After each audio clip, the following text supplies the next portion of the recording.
समुद्र में अब चीन पाकिस्तान के साथ डकैतों की खैर नहीं होगी। इन सबसे निपटने के लिए मोदी सरकार ने बड़ा फैसला लिया है।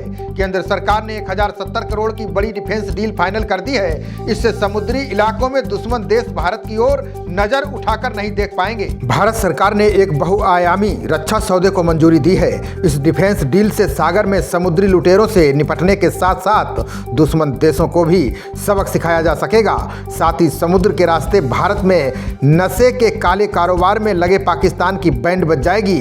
बता दें कि भारत में समुद्री इलाकों से विदेशी सौदागर अक्सर नशीले पदार्थों की तस्करी करते हैं। इन्हें कई बार पकड़ा जा चुका है। अब इस रक्षा सौदे से नशे की तस्करी को रोकने के साथ समुद्री डकैतों को सबक सिखाया जा सकेगा।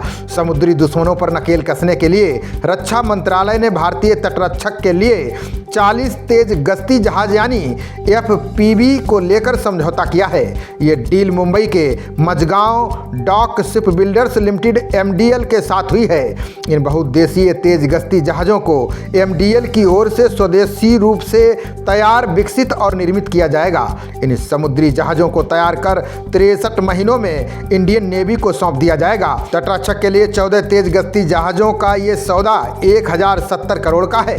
रक्षा मंत्रालय ने सौदे की जानकारी देते हुए बताया कि ये सभी समुद्री जहाज उच्च तकनीकी और उन्नत सुविधाओं से लैस होंगे। साथ ही इसमें आधुनिक उपकरण लगाए जाएंगे।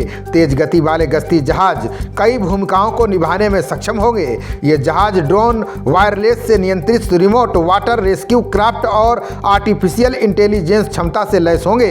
इससे तटरक्षक बल को आधुनिक युग की बहुआयामी चुनौतियों का सामना करने की क्षमता हासिल हो जाएगी।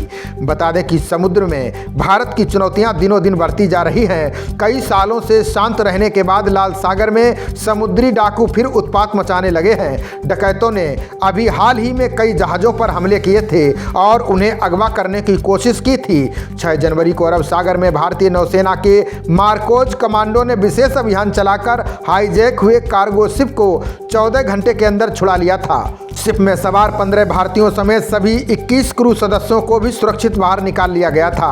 यहाँ देखने वाली बात यह है कि 6 जनवरी को भारत भले ही अपने अभियान में सफल रहा, लेकिन आने वाले समय के लिए चिंताएं बढ़ गई हैं। ऐसे में ये डील बेहद महत्वपूर्ण मानी जा रही है। हमास और इजराइल की जंग के बीच रेड सी में अपने जहाज भेजने से दुनिया की कई बड़ी शिपमेंट कंपनियों को डर लगने लगा है। इसके चलते शिपमेंट कंपनियों को या तो निर्यात रोकना पड़ रहा है या लंबे रास्तों को अपनाकर माल पहुंचाना पड़ रहा है। इससे खर्च बढ़ गया है। बता दें कि लाल सागर हिंद महासागर और भूमध्य सागर के बीच का रास्ता है। यह एक ऐसा जलमार्ग है जिससे दुनिया का 40% व्यापार होता है। भारत के लिए यह मार्ग हीरा यानी अमूल्य कहा जाता है। यह आयात निर्यात का सबसे जरूरी जलमार्ग है।